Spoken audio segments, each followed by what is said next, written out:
Telugu cinema ఇండస్ట్రీలో తన ప్రస్థానాన్ని మొదలుపెట్టిన జూనియర్ ఎన్టీఆర్ ప్రస్తుతం పాన్ ఇండియా లెవెల్లో అయితే సత్తా చాటుతూ ఎవరికీ సాధ్యం కాని రీతిలో అయితే ముందుకు దూసుకెళ్తున్నారు. ఇక ఇప్పటికే రామ్ చరణ్తో కలిసి ట్రిపుల్ ఆర్ లాంటి సినిమాను మల్టీస్టారర్ సినిమా చేసినటువంటి యూనిట్ ఎన్టీఆర్ ఇప్పుడు బాలీవుడ్లో హృతిక్ రోషన్తో వార్ 2 అనే సినిమా చేస్తున్నారు. అయితే ఈ సినిమాలో ఎన్టీఆర్ క్యారెక్టర్ చాలా కీలకంగా ఉండబోతున్నట్టుగా తెలుస్తోంది.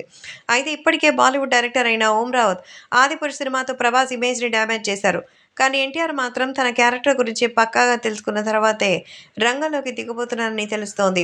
హృతిక్ రోషన్ని మించేలా తన క్యారెక్టర్‌ను డిజైన్ చేసినట్టుగా వార్తలొస్తున్నాయి. హృతిక్ రోషన్, ఎన్టీఆర్ ఇద్దరిలో ఎవరి పాత్ర హైలైట్ అవుతుందనే విషయాలు కూడా తెలియాల్సిందే. ఇదిలా ఉంటే ఎన్టీఆర్ ఈ సినిమాకి చాలా ప్లస్ అవ్వబోతున్నట్టుగా కూడా యూనిట్ వర్గాలు భావిస్తున్నట్టుగా సమాచారం. ఎందుకంటే ఆయనకి ఇప్పటికే భారీ మార్కెట్ అయితే అయింది. దాన్ని బట్టి హృతిక్ రోషన్ మార్కెట్, ఎన్టీఆర్ మార్కెట్ కలిసి ఈ సినిమాకి భారీ బిజినెస్ చేస్తూ మరి ముందుకెళ్తున్నట్టుగా తెలుస్తోంది.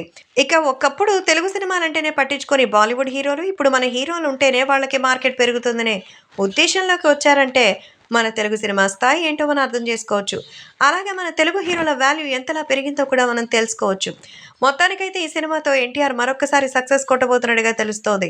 అయితే హృతిక్ రోషన్ క్యారెక్టర్ పక్కన పెడితే ఎన్టీఆర్ మాత్రం ఈ సినిమాలో ఒక డిఫరెంట్ రోల్‌ని పోషిస్తున్నారట. అలాగే ఆ క్యారెక్టర్ ఈ సినిమాకి హైలైట్‌గా నిలవబోతున్నట్టుగా వార్తలు కూడా వస్తున్నట్టుగా సమాచారం.